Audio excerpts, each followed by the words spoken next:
Agora, você tem aí microfone ou não precisa? Já está gravando. Essa lá.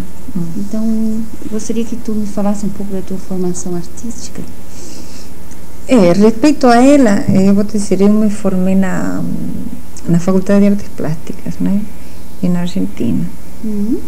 Assim que é um tipo de faculdade assim como, é decir, com um critério e uma orientação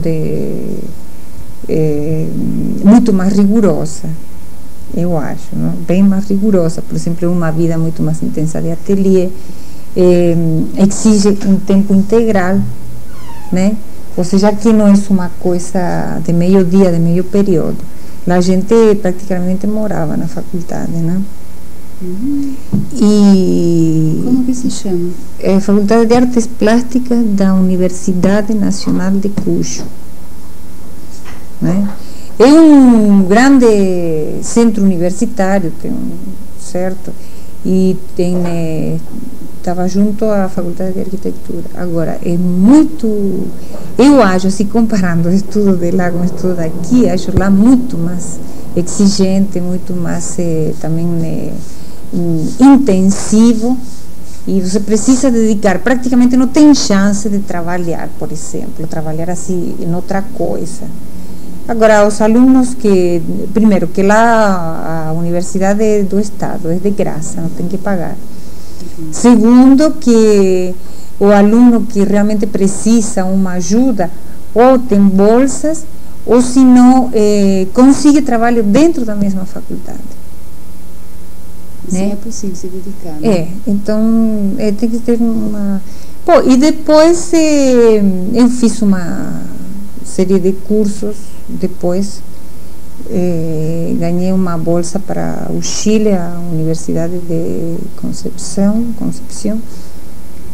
Também fiz um curso, assim, que foi uma espécie de curso internacional, que foi em Quito, na famosa Universidade de Quito, e outras faculdades assim, no Uruguai, Montevideo, né? E a gente já, imediatamente depois de sair da faculdade, começa uma atividade bem árdua, né? Porque eu dava aula, depois que eu acabei, dava aula na cátedra de pintura e em outras faculdades, né? As aulas de artes plásticas, de desenho também, até de desenho técnico. E depois ganhei essa bolsa de intercâmbio cultural para o Brasil. Então, isso foi em que data? Isso foi no 61, 1961. Fiz essa bolsa de intercâmbio cultural, que era por um ano, e fui ficando. Depois tive que voltar forçosamente para a Argentina, porque eu deixei em suspense minha cátedra lá. Então eu tinha que decidir, não podia ter mais de um ano de licença.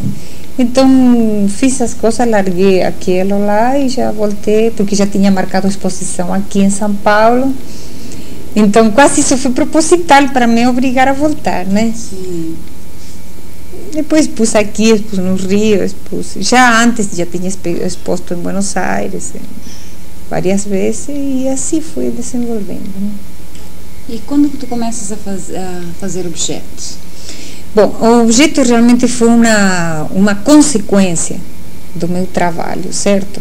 Eu trabalhava até mais ou menos os 61, 62, era o suporte convencional de bastidor e tela e óleo, certo? Usava outros materiais, mas sempre tintas. Então eu sentia assim necessidade de entrar assim mais no espaço. Aliás, quando eu fiz a faculdade, eu fiquei trabalhando muito no ateliê, tanto de escultura como de pintura. E é possível, bom, eu sentia muito a cor, né? Mas sempre, sinceramente, para uma mulher é muito mais complicado a escultura, como também montar um ateliê de escultura. requiere força, requiere, sei lá, também um capital um pouco maior. Então tem toda essa problemática. Mas aqui eu tive possibilidade de começar a trabalhar dentro sempre de um suporte convencional, ou seja, dentro de uma bidimensão, certo? Que aliás é uma pena porque eu não tenho aqui, tenho em coleções particulares, assim, quando os primeiros trabalhos que já entro com materiais como alumínio, entrava com bombril, já misturava bombril, alumínio, gesso misturado com estopa e PVA, que mais era? Panos. Mas aquilo mais ou menos 63 por aí, 63, vamos por 63. Que éramos um grupo, assim, não diríamos grupo, mas não trabalhávamos em conjunto, senão que eram vários artistas que a gente se conhecia, etc. E tínhamos uma linha mais ou menos parecida. Por exemplo, Donato, Tomoshige, certo? Mário, não? Que Mário? Mário Chicao? Não, Mário Chicao ainda acho que ele estava começando a escola. Mário Chicao ele não vinha, ele começou agora praticamente, né? E veja bem, isso foi mais ou menos 63. No 63 foi mesmo. Agora, esses quadros, uma pena, que tem vários desses trabalhos meus, também com arame, como essa tela de arame. Tela. Sim, tela, né? de tipo galinheiro. Não, era essa tela para não entrar mosquito, né? Sim. Bom, quem tem vários trabalhos meus dessa fase foi o professor Bardi. Ele tem, não sei se ele vendeu ou ficaram com ele, como ele é marchand também. Eu tenho na casa de alguns conhecidos que me compraram, eu sei onde estão, que realmente eu não tenho nenhum trabalho dessa fase, que eram realmente muito bons. E daí já fui partindo aos poucos, já entrando mais agressivamente com esses materiais, mas invadindo cada vez mais o espaço, terceira dimensão, até que me identifiquei mesmo com os volumes. Quer dizer que esses mesmos materiais já foram utilizados, mas para entrar já na terceira dimensão, né? Já no volume. Mas como te digo, é um trabalho que requer assim uma série de máquinas, de uma oficina, e como eu tinha a possibilidade de trabalhar na oficina dos Flavianos, então eu podia desenvolver bem isso. Isso já nessa época de 60. Já isso no 64, por aí em frente, né? E foi aí que se fez, antes da exposição do Passo das Artes, que foi aquele primeiro happening que se fez realmente aqui em São Paulo, na Galeria Atrium, né? Que foi com Antônio Dias, com Gersman, com Oiticica e com Carlos Vergara, do Rio. E de São Paulo foi Chartuni, Flavianos e eu, né? Que ela também estávamos muito ligados a Bardi também nessa época, né? E ele chegava a influenciar? Não, absolutamente. Absolutamente. Ele simplesmente era um incentivador, assim, de uma influenciar não, né? Ele realmente incentivou muito e nos ajudou muito para essa exposição da Galeria Atrium, né? Agora, assim, vamos dizer, na parte de jornalística, etc., né? E nisso ele ajudou, porque foi nós mesmos, né, que programamos isso e propusemos para a galeria, e eles aceitaram na hora, mas foi uma loucura. O dia da inauguração, do que nunca aconteceu em São Paulo, tinha fila de como 3 quarteirões para poder entrar na galeria. Mas estava assim, como dizem aqui, duro, minha gente, não se podia nem entrar. Mas foi uma loucura toda, porque junto com a exposição dos trabalhos, tinha uma série de coisas, até uma expressão corporal, algo de teatro, tinha até pegamos um cara que vendia loteria dentro da exposição. Assim, foi uma coisa muito bem programada, né? A gente fez uma série de pacotes embrulhados, então todo esse mundo de gente, assim, entre os artistas, era uma espécie assim, dentro de uma programação também coreográfica, né? A gente ia jogando esses pacotes bem embrulhados, então todo mundo ficava meio espantado, não sabia se pegar o pacote, como estava tão bem embrulhado, etc., e não pegar. E assim, entre todas as cabeças, né, a gente jogava os pacotes, né? Não, os pacotes tinham alguns diferentes pesos. Jornal com... Não me lembro, tinha um monte de porcaria que a gente botava dentro, então não se percebia que era vazio. É decir, não era muito pesado, não dava para jogar com eles. Não dizer, se a gente começa assim, a lembrar, me lembro que Flavianos fez vários espécies de instrumentos musicais, né? Que algumas outras pessoas assim já participavam nisso, mas que não dava no som, não era um instrumento musical assim certo, não era certo, propositalmente, senão a gente arranjava um instrumento. Produzia som. Se produziu, mas foi depois o Iticica com os, como se chama? Os boleros? Não, Parangolês, ele improvisou assim o Iticica trouxe uns meninos da escola da Mangueira, meninos pequenininhos que já dançavam samba de uma maneira magistral. Bom, então improvisou aí com esses parangoleiros, meninos, umas músicas que tínhamos, estava, como te digo, tudo programado. Mas foi uma loucura, olha, foi sensacional. A mesma Aracy Amaral gravou uma leitura em diferentes tons de voz e de ritmo de voz, e que isso se colocava mais forte, mais alto, se cortava, continuava, sabe? Mas estava tudo... Isso durante a exposição? Durante a inauguração. Agora, teve uma repercussão assim incrível, foi uma loucura, tudo na televisão, jornais, tudo. Agora, também lascaram, né? Também deram. Nessa época, todo mundo, tinha gente que achou fabuloso, tinha outro que acharam no fim do mundo, né? Onde se viu isso, arte, blá, blá, blá, blá. Bom, era uma... Aliás, a gente não discutia essa questão, arte não arte, né?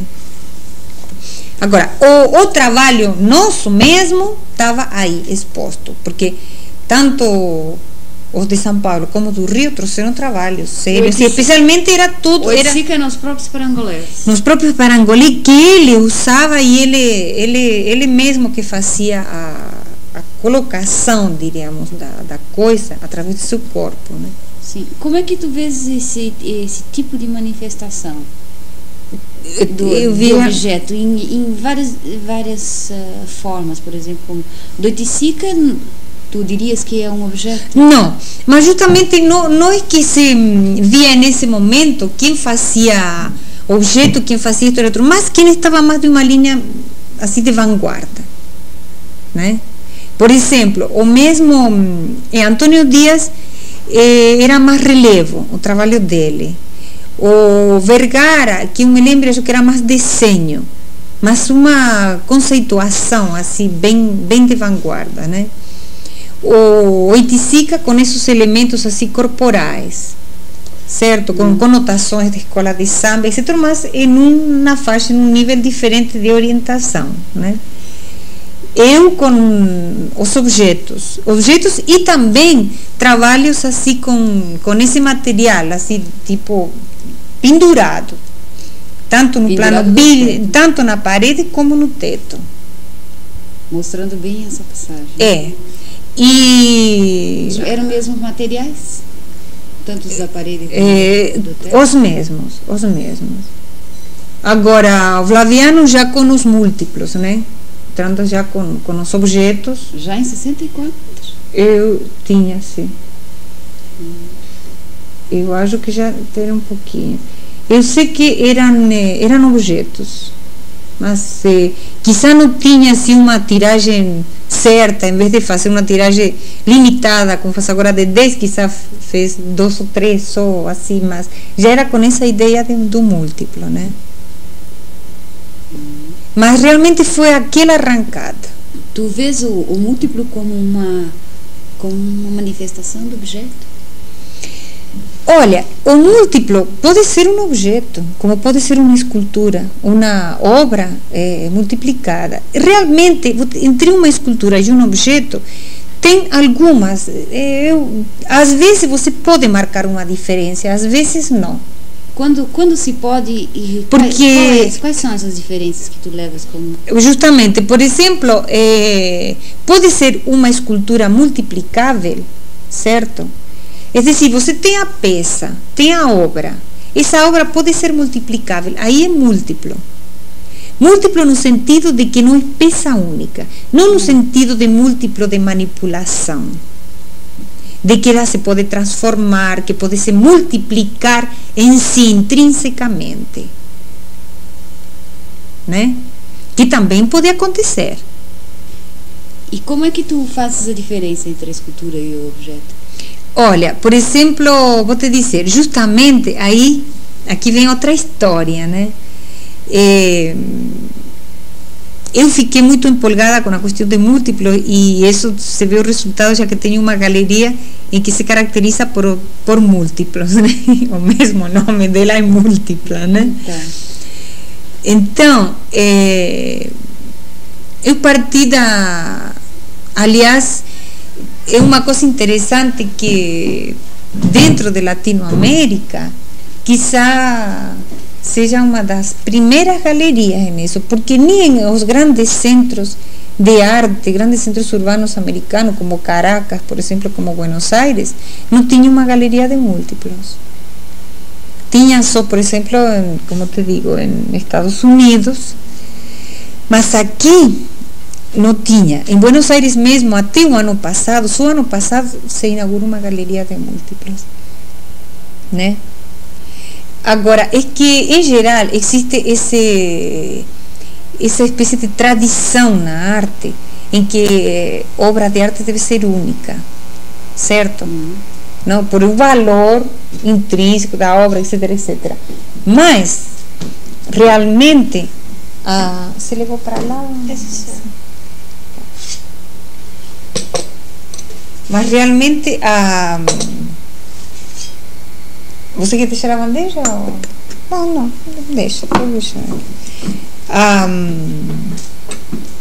que eu estava falando? Sobre o múltiplo.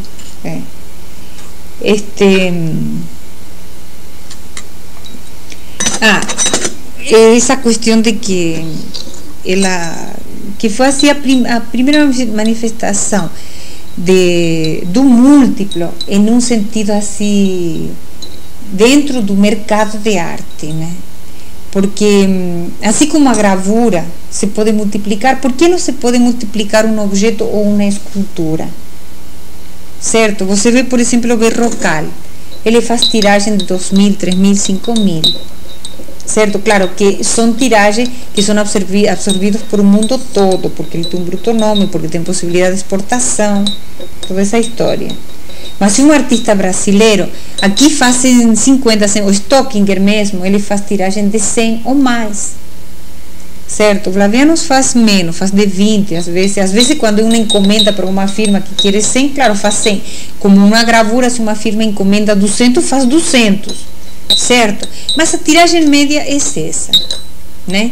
Agora, se tivéssemos possibilidade de exportar assim para o mundo todo, acho que teríamos a mesma chance que um Berrocal ou qualquer outro artista de fora.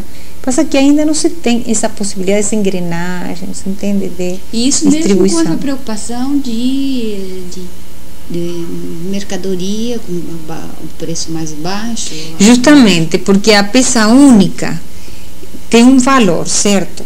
Agora, igual que a gravura, é diferente o preço de um desenho ou de uma pintura que de uma gravura. Então, a mesma coisa acontece com uma escultura e um múltiplo. Por exemplo, esta peça, se fosse única, teria um preço. Agora, como é uma tiragem de 10, aí já tem, o preço cai bastante, né? Então, tem a possibilidade de que faixas de público que não têm um alto valor adquisitivo possam também ter uma peça, uma obra de arte em casa, não? Que não fica coisa tão inalcançável assim, né? Bom, partindo disso, então, eu gostaria de que tu pudesse me estabelecesse as diferenças que tu faz entre objeto e escultura, ou pintura. Olha, objeto, escultura, vou te dizer, para mim, como valor, é a mesma coisa, pode ter o mesmo valor, valor eu me refiro assim tanto no plano artístico como no plano assim, criativo, econômico, etc, certo? Agora, o que tem no objeto, pelo menos experiência minha, que eu senti, que tinha mais possibilidade me sentia mais livre com um objeto. Não sei se na hora de entrar que você já ataca mesmo as 3 dimensões, porque por um lado na bidimensão, no plano, você se sente restrita. Em cambio, no volume, você tem muito mais liberdade de desenvolvimento, mas também surgem mais problemas. Porque é diferente solucionar um trabalho em um plano em um sentido plano como em um sentido volumétrico. Os problemas são mais, certo? É decir, você tem que dar maiores soluções. Agora, o que, na minha experiência, eu me sentia muito mais livre desenvolvendo um objeto, por exemplo. E também tinha mais chance do material, de poder trabalhar com o material, né? Sem aquelas preocupações que a escultura traria desde a sua... Não, é mais... o objeto, eu senti, ele é muito menos rígido, sabe? Agora, tudo é uma questão de conceituação, uma questão assim de... como te direi?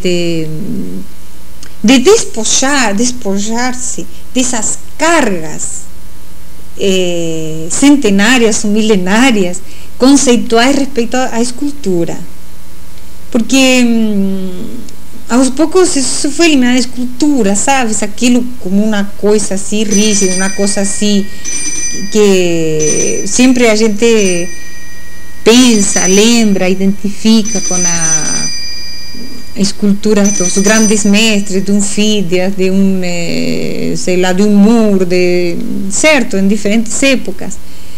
Então, é como uma falta como uma irreverência, dizer que escultura, botar toda essa palavra em um objeto que tem pano, que tem corda, que tem uma mistura desgraçada de elementos, entende? Então tu achas que o objeto seria usado acho mais irreverente. Isso, diferentes, não usados, não apropriados para a escultura.